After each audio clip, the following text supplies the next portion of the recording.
Welcome to Mint. I'm Kirthi Rao. In this edition of From the Newsroom, we have with us Anuja. Welcome to the show, Anuja. Thank you. We are here to discuss Arvind Kejriwal's latest expose.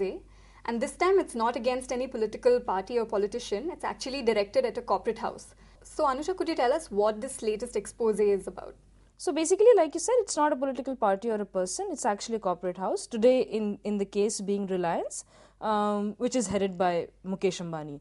So what Kejriwal is saying is basically two premises. One is that the government did not raise an objection against when Reliance wanted and did in fact increase the gas per unit rate. Right. And the second is that there seems to be this hand of Reliance and other corporate houses while deciding cabinet post.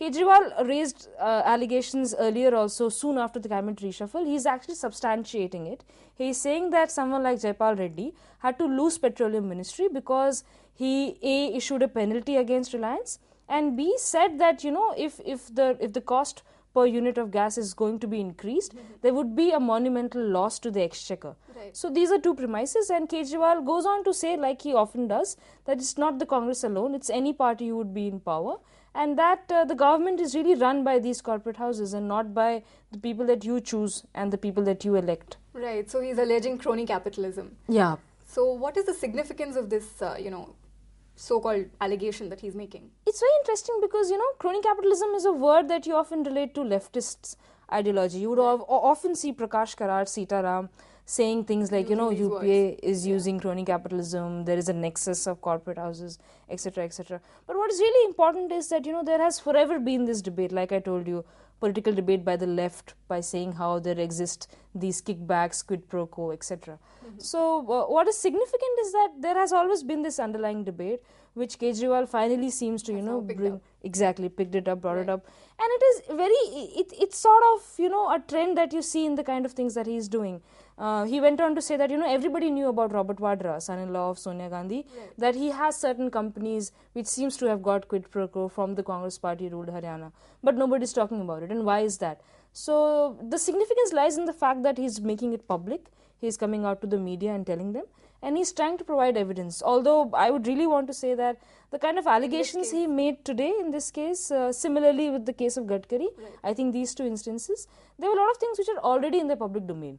So as such, the allegations may not be very new, but what is new is that he's bringing up to the fore, he's bringing up for public scrutiny, so-called public debate. Okay. Since in this particular case, he's talking about something which is already in the public domain, how is this going to really impact his political party?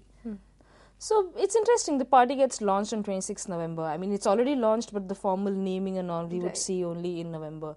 What is interesting is that, we've been speaking to a lot of experts on this whole issue, how it is panning out, what are the strategies, how is the strategies going to help him.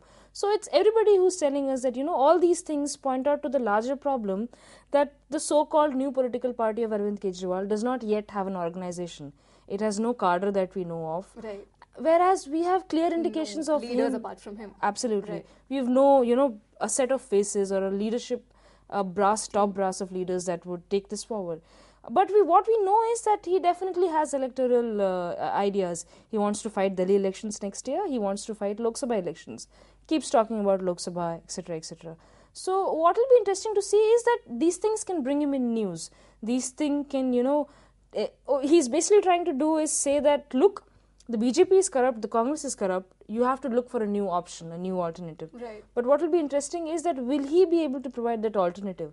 Or, will it be either the one or the two number party or a third party that comes in and takes away the cake that he has baked? Right. So he's basically saying there is a need for an alternative, and he's not sure. We still don't know if he has the cadre to support that alternative base. So this is basically the latest in his series of steps building momentum into the launch of his party later in November.